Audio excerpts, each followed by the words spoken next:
A Bunny Story by Matt and Karen. Oh no, it is late. Tipsy woke with alarm.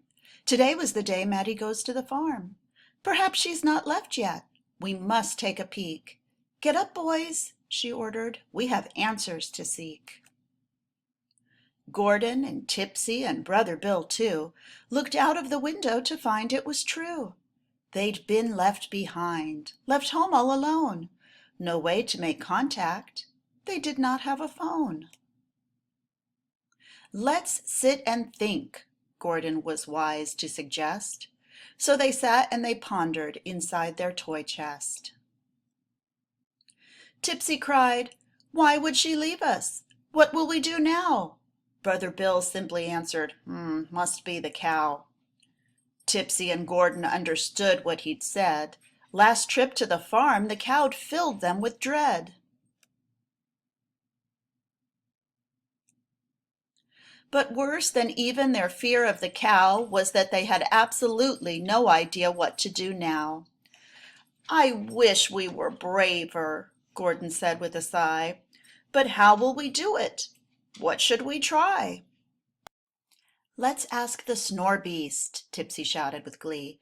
"There is no one on earth that is braver than she." "The Snore Beast guards the whole house. She is bolder than bold, and the kids knew just where she'd be without being told. Being brave makes you sleepy, or so it would seem. That is why the Snore Beast needs much time to dream. She sleeps on her bed roughly 20 hours a day. We can wake her up, boys. What do you say?"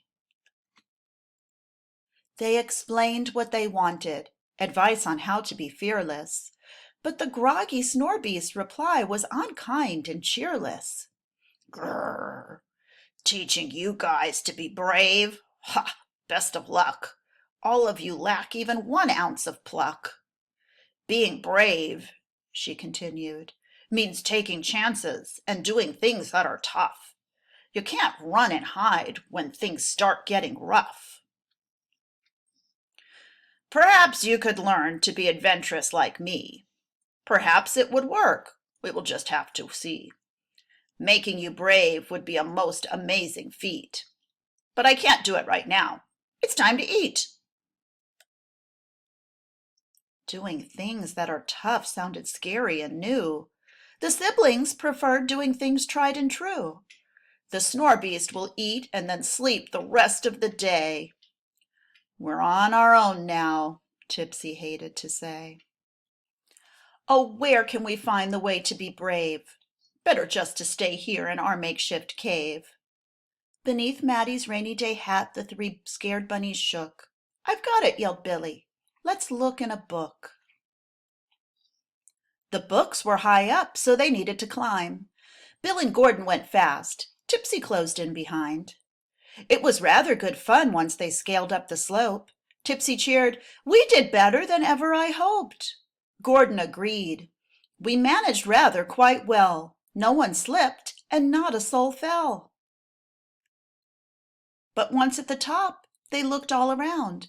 Where were their answers? There were none to be found. "Matty always says you learn all things from books. Was it possible they needed elsewhere to look?" The Snore Beast said bravery comes from work that is hard, and we climbed up these books without ending up scarred. Gordon continued, "What if we keep trying, though it might make us quaky, to do more things that are risky and shaky?"